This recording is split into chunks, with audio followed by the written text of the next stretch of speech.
Je t'aime, maman. Et tu... Chacun son câlin.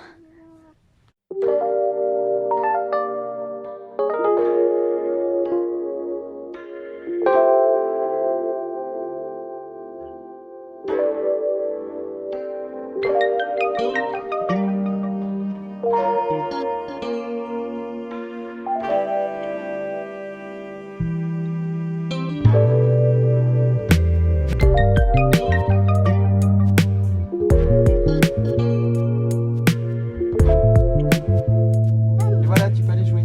Tu fais un bisou? Allez, va jouer.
Yorana, il est 9h29. Bon, j'ai pu me laver les cheveux. J'ai pu rester un petit peu sur le portable. Discuter un petit peu sur Messenger et sur Insta. Euh, j'ai pu donc me laver les cheveux parce que euh, tout le monde dort encore. C'est quoi cette coiffure? Et surtout Vi qui nous a fait une petite nuit, une toute petite nuit parce qu'elle avait hyper chaud. Donc c'est un bébé, il faut savoir, c'est un bébé qui dort depuis le début. Voilà, depuis la première nuit après sa naissance. Euh, voilà, elle a jamais fait des nuits assurées, etc. Donc on a toujours l'habitude en fait d'avoir des nuits complètes. Et ah, ça goûte. Et, euh, et là en fait, bah, elle n'a pas supporté la chaleur. Donc je lui ai mis un petit linge mouillé sur le corps. Voilà. Euh, Histoire qu'elle puisse, parce que bon, le ventilateur, très bien, mais ça brasse de l'air chaud. Donc, euh, donc l'eau de mer plus le chlore, je vous dis pas l'état de mes cheveux. Mais bon, après j'ai regardé les pointes, j'ai regardé les petites pointes là, et je me suis dit ah ouais super. En fait il y a pas de fourche. En fait elles sont fines, tu vois, ça comme ça, voilà. Donc elles sont fines, mais il y a pas de fourche quoi. Puis en fait ce qui est bien c'est que ici c'est fin, mais que ici c'est en masse. Ça pousse, c'est épais, tu vois. C'est juste que petit à petit, ça devient plus fin, quoi, tu vois. Mais ça va, c'est pas... Bon, j'ai vu, il y a eu pas mal de manifestations. Voilà. Bon, donc on n'est pas les seuls. On n'est pas les seuls à pas être d'accord. Voilà, on devrait être libre de nos choix. Hein, normalement, c'est liberté, égalité, fraternité. Hein? Oui, ben, notre liberté, elle est partie avec le discours de Macron. Hein. Donc, voilà. Non, mais tant pis, on va s'adapter. On l'a dit, hein, de toute façon, on l'a dit et redit sur les réseaux, on s'adaptera. C'est un choix personnel, ça se respecte comme n'importe quel autre choix personnel, comme le fait de vouloir des enfants ou de ne pas en vouloir. Un choix est toujours amené par une prise de conscience.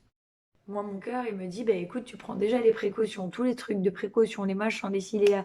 Ça sert à rien, en fait, que tu te fasses vacciner parce que, clairement, alors, c'est même pas altruiste, hein. Pour le coup, c'est même pas quelque chose d'altruiste parce que clairement, voilà, c'est pas. Enfin, non. Non. Ça n'a rien d'altruiste. Parce que pour le coup, si tu te fais vacciner, tu es une passerelle, en fait, voilà, tu es une passerelle.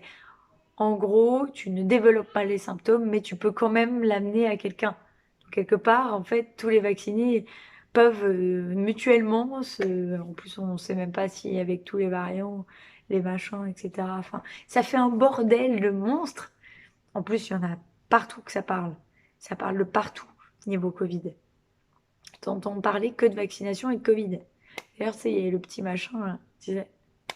Ça serait bien si, comme a dit Camille Lelouch, c'est bien, hein, ça serait bien que si, s'il y avait aussi le petit écriteau là pour les trucs homophobes, les trucs racistes, etc. Tu sais, tu sais, attention, ça c'est raciste.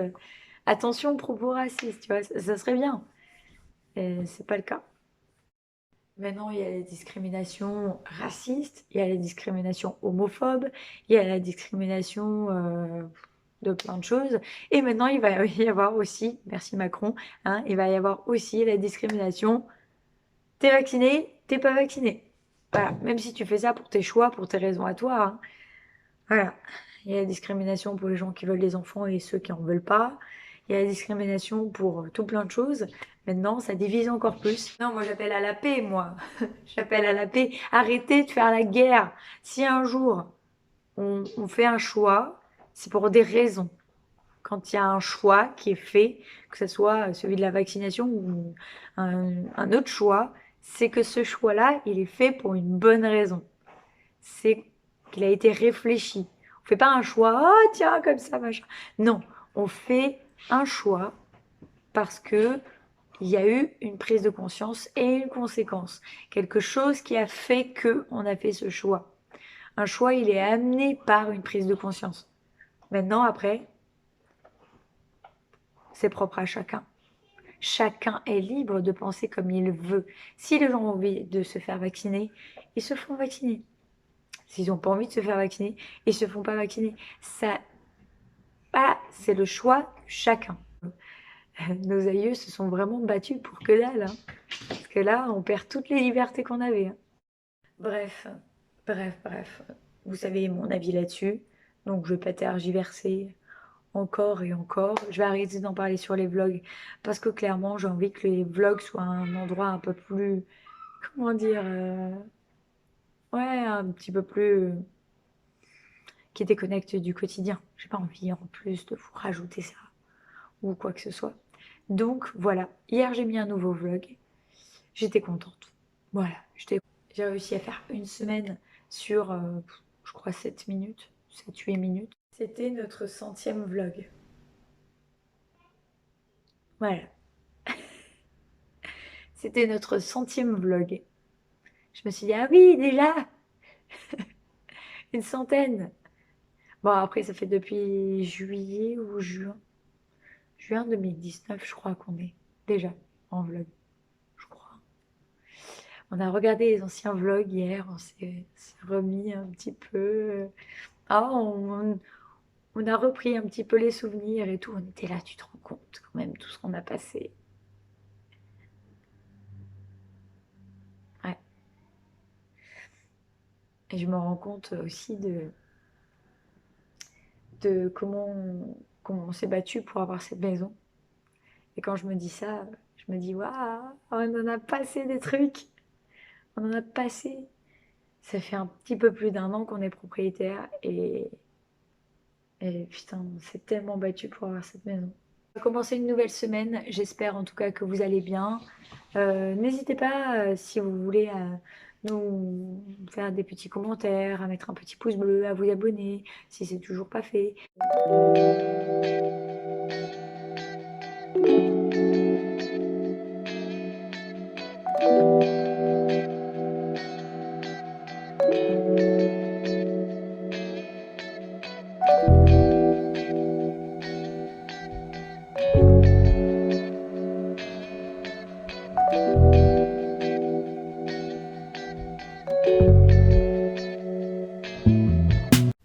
3 enfants font dodo.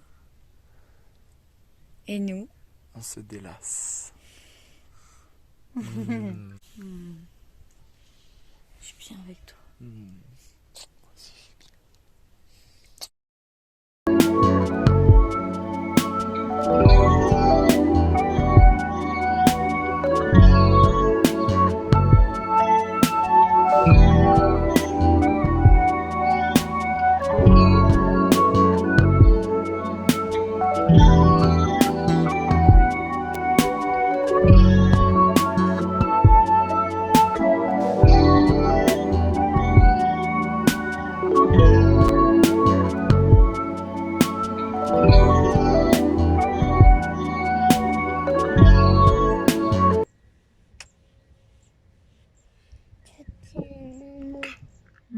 Moi aussi, je t'aime, mon cœur.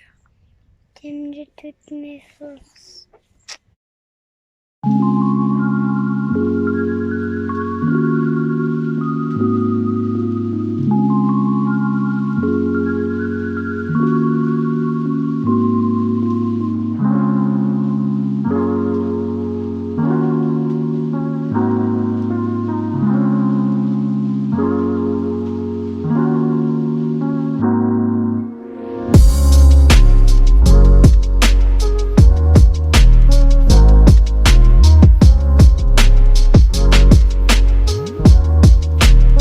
Ça va, mon cœur. Ça va, maman? Je t'aime plus fort que tout le monde.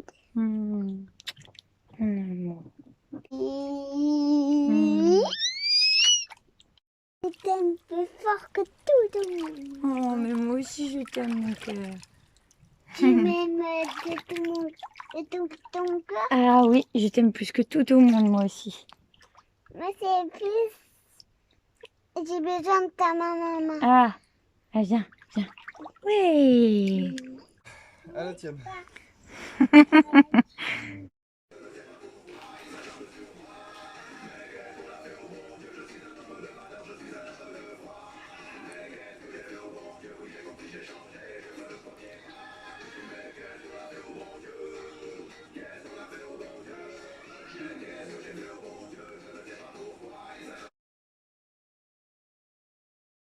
Midi 24. Bon, je crois qu'il faut vraiment que je m'épile les sourcils aujourd'hui, mais bon. J'ai jamais eu le temps de prendre soin de moi. Bref, mon meilleur ami en ce moment, c'est le ventilateur, parce qu'il fait très très chaud ces temps-ci. Quoique là, aujourd'hui, il fait un petit peu plus frais. Donc, je suis en train de mettre en ligne de nouveaux vlogs et j'avais pas du tout d'idée pour le titre. Du coup, j'ai marqué pas d'idée pour le nom de ce vlog. Ce qui se passe en ce moment avec Vaimiti, c'est que elle évolue énormément. C'est-à-dire que elle se déplace donc avec les pieds pour se déplacer vraiment au sol. Donc elle est sur le dos et puis hop, hop, tu la vois qui crapahute. Voilà. Elle commence à se lever aussi, donc elle s'est retournée depuis un petit moment. Et en fait, elle se lève comme ça en mode cobra, tu sais, la position du cobra en yoga. Voilà, et elle essaye en fait de mettre les jambes sous le buste. Voilà, donc voilà, elle est bien quoi, tu vois. Hier, donc là, attends, on est le 22, c'est ça? Si je me souviens bien. Avec les vacances, j'ai plus trop notion du temps. Le 22, donc hier, elle a eu 6 mois. 6 mois, déjà. Ouais. Il y a des moments où on se permet de la mettre sur la chaise haute parce qu'elle tient pratiquement assise. Et des moments où elle a besoin de un petit peu d'équilibre, mais ça va, elle gère bien. Elle gère bien. Voilà, c'est une petite fille qui est. Enfin, elle pleure très peu. Elle est très zen, très, très apaisante. Et en fait, au final, voilà quoi, elle est bien. Quand elle est allongée sur le dos, hop, le cadre de la wifi, avec ça. Quand elle est allongée sur le dos, en fait, elle fait comme ça, tu sais, on dirait qu'elle veut se relever, tu sais, elle essaye de prendre de l'élan avec sa tête, mais elle n'y arrive pas. C'est mignon parce qu'elle essaye, mais c'est pas encore.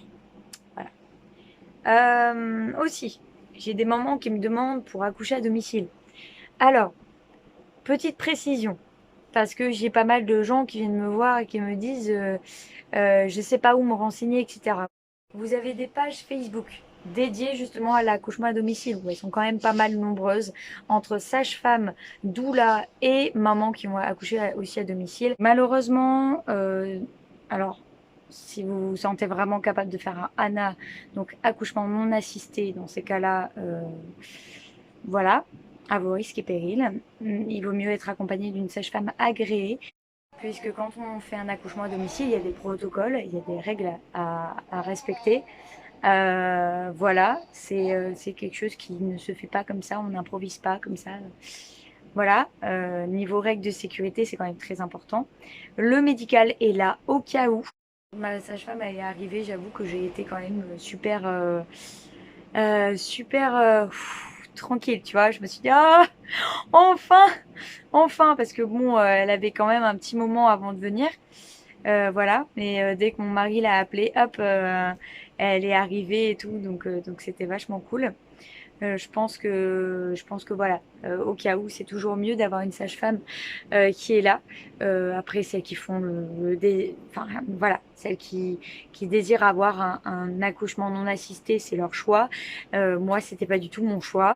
Clairement, si elle n'avait pas pu venir, c'est clair que j'aurais fait un accouchement à la maternité physiologique. J'aurais tout essayé pour faire physiologique, mais dans tous les cas, voilà, j'aurais quand même un minimum quand même.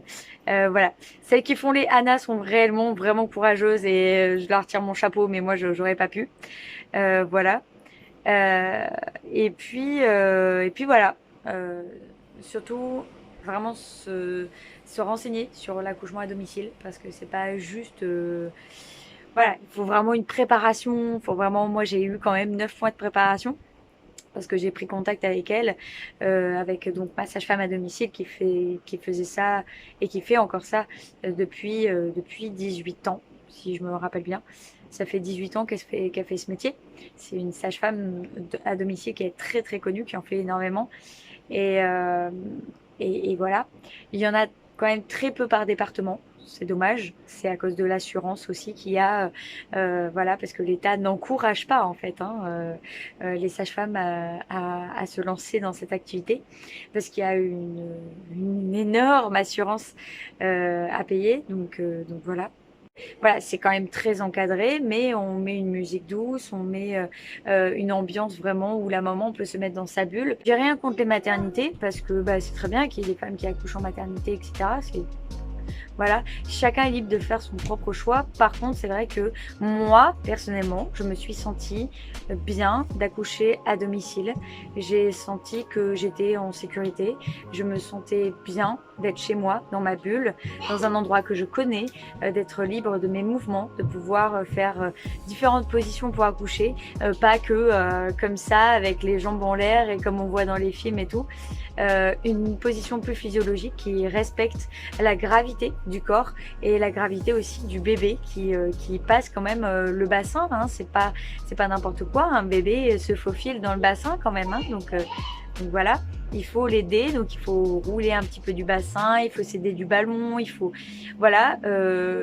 Honnêtement, la baignoire m'a énormément aidée, l'eau chaude m'a énormément aidée dans la baignoire. J'avoue que ça a été voilà, ma sage-femme a été franchement, d'une gentillesse et d'une douceur, vraiment, mais waouh, vraiment. Surtout, bah, voilà, elle a l'habitude, donc vraiment, ça a été une perle avec moi. L'ambiance vraiment cocooning, cosy, où tu te sens en sécurité, tu te sens bien, et le moral, le mental joue énormément quand on a. Le médical à côté n'est que au cas où, au final. Parce que il y a beaucoup de femmes qu'on leur dit tu vas voir, tu vas douiller, et la péridurale et machin, on leur fait peur, on les conditionne à ce que ça fasse mal, comme je l'ai dit là dans le vlog. Au final, quand tu restes allongé, c'est sûr que les douleurs, elles sont horribles. C'est sûr que tu es obligé de prendre la péridurale. Il y a énormément de femmes qui prennent la péridurale, plus de 70%. Alors que quand tu es en position, ben, je sais pas, accroupi ou à genoux ou suspendu un petit peu, ou quoi que ce soit, tu vois, il y a plein de positions, honnêtement, pour accoucher. Il y a des positions. Et honnêtement, il devrait y avoir, à la limite, dans les maternités et même dans les salles d'attente, des positions, une fiche des positions. Ils appellent ça le Kama Sutra de l'accouchement.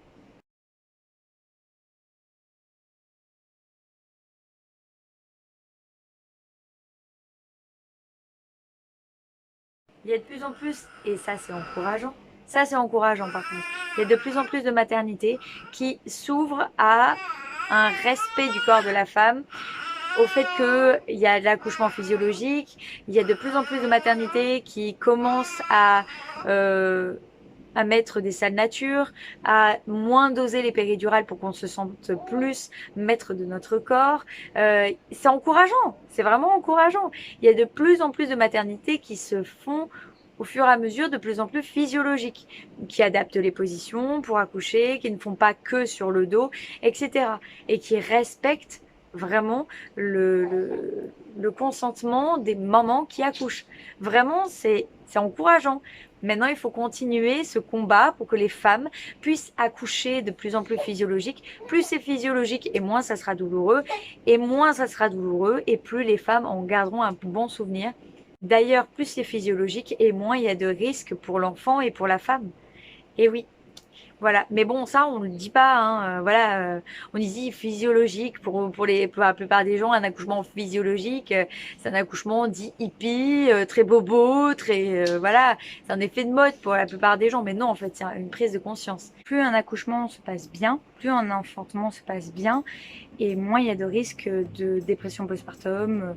Alors, à la limite, le baby blues, c'est vraiment hormonal. Donc, pour le coup, ça n'a rien à voir avec le vécu. Mais si, par exemple, on vit mal son accouchement, il y a beaucoup plus de risques de faire une dépression postpartum. Voilà. Tout à l'heure, quand j'ai parlé d'accouchement à domicile, j'ai parlé de protocole, mais je n'ai pas dit quelles sont les règles du protocole. Alors, c'est propre à la France, parce que certains pays sont un petit peu plus légers là-dessus. Normalement, quand on doit accoucher à domicile, on ne peut pas accoucher avec un bébé en siège. On est obligé qu'il se retourne avant. Voilà. S'il est aussi en transverse, on ne peut pas, puisqu'il est mal placé. Évidemment, on ne doit vraiment pas être loin d'une maternité. Si vous êtes à 1 heure d'une maternité ou à 50 minutes d'une maternité, bah forcément, vous n'êtes pas du tout éligible à l'accouchement à domicile, enfin pour la plupart des sages-femmes. Qui ne prendront pas le risque, enfin sage-femme agréée encore une fois. Voilà, il faut savoir que normalement c'est pas plus de 30 minutes entre le logement où vous allez accoucher et la maternité au cas où. Il faut savoir aussi que si vous perdez les os, normalement vous avez 24 heures pour rester un petit peu tranquille avant de vous inquiéter, on va dire entre guillemets, étant donné qu'il y a beaucoup moins de risques d'infection à la maison qu'à la maternité, parce qu'à la maternité tout le monde y passe, alors que à la maison c'est juste vous. Donc voilà. D'ailleurs, une petite précision aussi, dans le cas où votre liquide amniotique est coloré potentiellement en vert la plupart du temps. En gros, si votre liquide est coloré et n'est pas transparent, filez directement à la maternité, c'est que votre bébé a fait du méconium à l'intérieur du liquide amniotique. Ça veut dire du coup que c'est infecté, ça peut s'infecter. Vous n'ayez pas eu de grossesse pathologique avec hospitalisation ou surveillance à domicile ou quoi que ce soit. Ni diabète gestationnel normalement. Voilà, il faut que la grossesse se soit passée sans problème. Il faut aussi choisir une sage-femme avec qui vous avez du coup le feeling, parce que c'est là où il y a quand même voilà, une certaine intimité. Et si vous vous sentez pas du tout à l'aise avec la personne avec qui vous êtes, dans ces cas-là, c'est quand même très compliqué. Il faut savoir aussi que c'est pas gratuit, hein. Voilà, donc l'accouchement à domicile, c'est vraiment quelque chose de préparé. Il faut vraiment avoir ça en tête et ne pas se dire que c'est... Voilà, on vous laisse pas là comme ça dans le vide, etc. Il y a vraiment une préparation. Et voilà quoi. Voilà. Du coup, aujourd'hui, on profite, ça fait plusieurs jours là qu'on profite de la piscine, parce qu'il fait très très chaud. L'eau, elle est quand même vraiment plus fraîche que l'air. Du coup, il y a quand même une différence d'à peu près peut-être 8 ou 9 degrés. Donc par exemple quand il fait 30 comme là, 30-32 quoi, il doit faire 22 peut-être dans la piscine, quelque chose comme ça. Elle est pas glaciale mais elle est fraîche quoi. Voilà, donc ça fait du bien. Donc voilà, il aime beaucoup les escargots en ce moment, Mike. C'est voilà, dès qu'il voit un escargot, ça y est, il le prend pour pouvoir le sauver. Donc en général, il le met soit à côté des vignes, soit à un endroit où il va pas y avoir des gens qui vont passer ou quoi.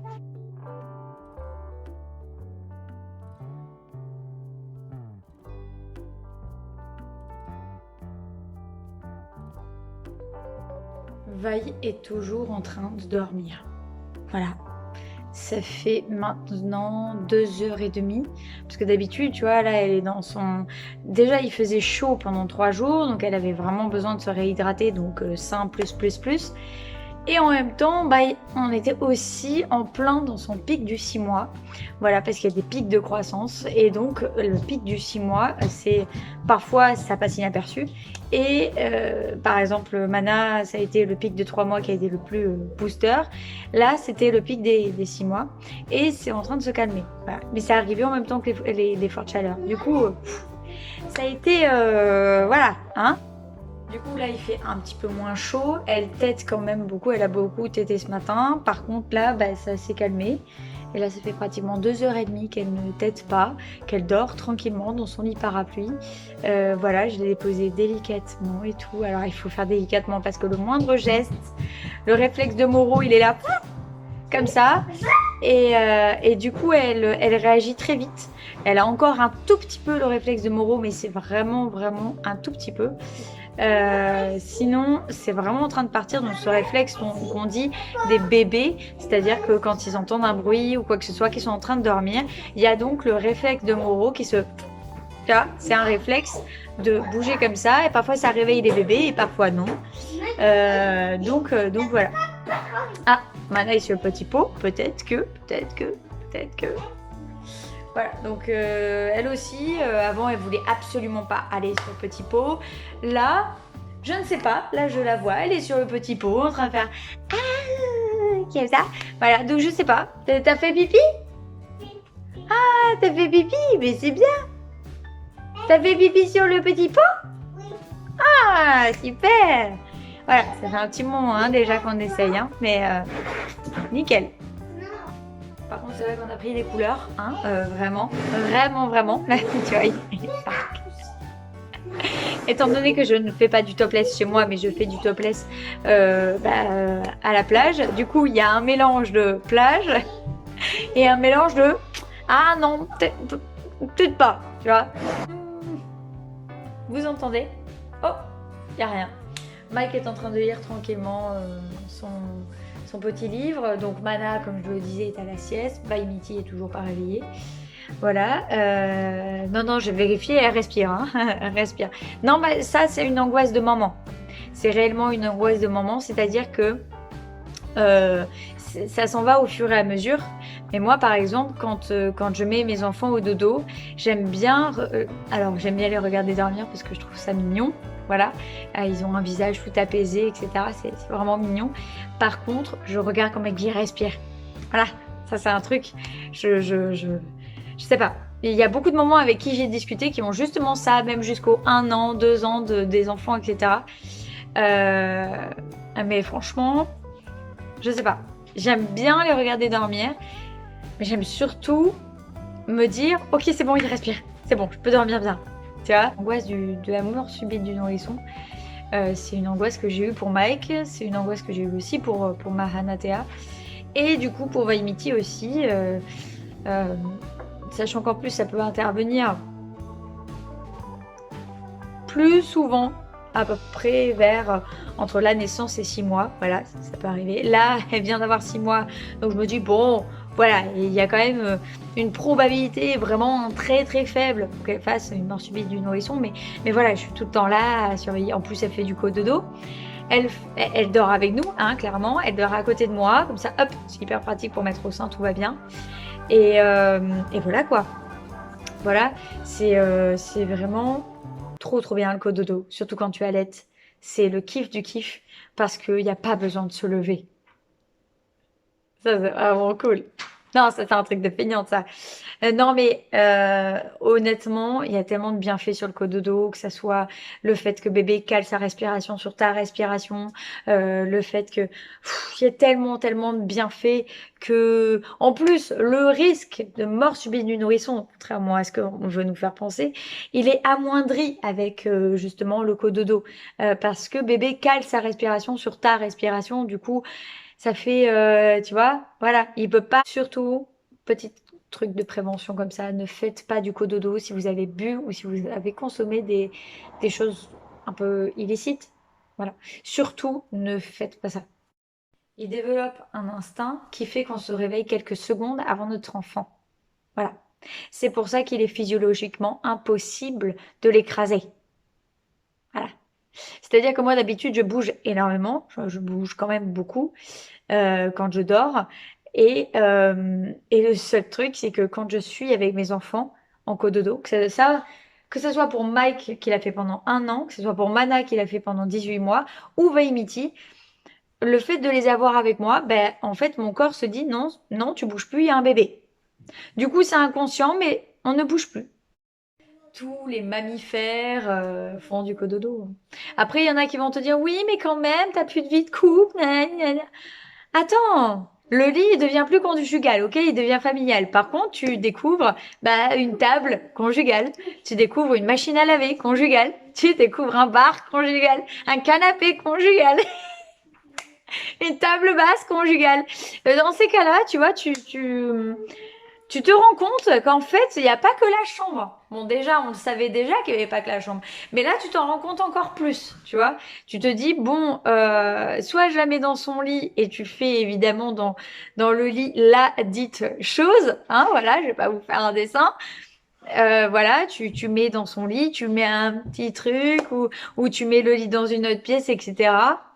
Il y a toutes les pièces de la maison, voilà, il y a même une baignoire d'angle.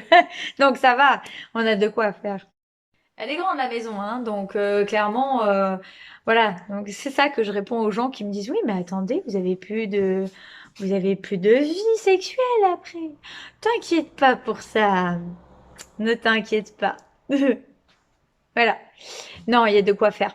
Il y a de quoi faire et il y a quand même toute une maison entière, ça devrait le faire. Enfin, il y a des pièces qu'on fait pas évidemment, mais bon, ça va. Dors avec vous? Vous avez plus de vie sexuelle alors? Non? Ne t'inquiète pas, tout va bien. Déjà, c'est pas ta vie, hein, voilà, de base. Déjà, de base, quand les gens te disent ça, c'est vraiment déjà une question un peu intrusive, hein. Mais si c'est des questions plus pour des parents qui voudraient potentiellement, eux aussi faire du cododo, mais qui ont peur de ne pas avoir de vie de couple, ne vous inquiétez pas.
Oui, tu trouves que c'est posé ça? Ouais.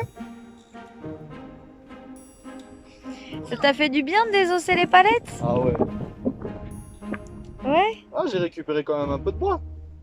Ouais, un peu, hein. Mais pas beaucoup. Il est trop sec ce bois. Oh, elle est dure ta vie, hein. Ouais, trop.